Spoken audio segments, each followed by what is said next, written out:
Bago sumabak sa The Voice Kids Philippines, abala ang host na si Dingdong Dante sa kanyang personal advocacy. Habang si Coach Tel of SB19 kasama sa isang school concert tour. Narito ang aking chika. Mas masaya ang kulitan at mas komportable na raw ngayon sa isa't isa. Sina The Voice Kids Philippines coaches Tel ng SB19, Billy Crawford at Julian San Jose. At syempre, dagdag sa kanilang fun ang newest coach, si SB19 member Pablo. Pero ngayon parang mas tumindil lang po siguro yung kulit.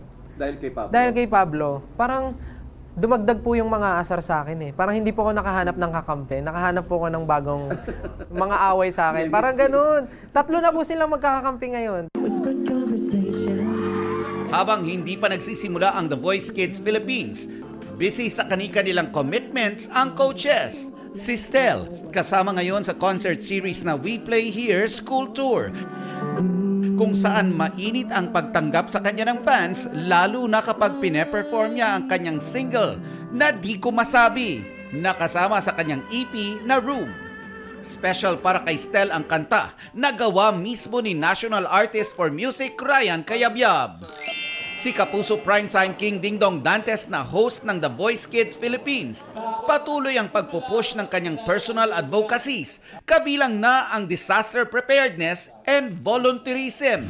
Yeah, alam mo talagang tuwing may nangyayari sa atin, obviously talagang marami nangangailangan. Pero alam din natin na marami ring willing ang tumulong. Ang tanong ay hindi lang nila alam kung papaano. Kaya bumuo siya at kanyang partners ng app para mas marami raw ang matulungan sa oras ng pangangailangan. Mga kapuso, maging updated sa showbiz happenings anumang oras. Mag-subscribe sa GMA Integrated News sa YouTube. At para sa mga kapuso abroad, bisitahin ang GMA Pinoy TV at www.gmanews.tv.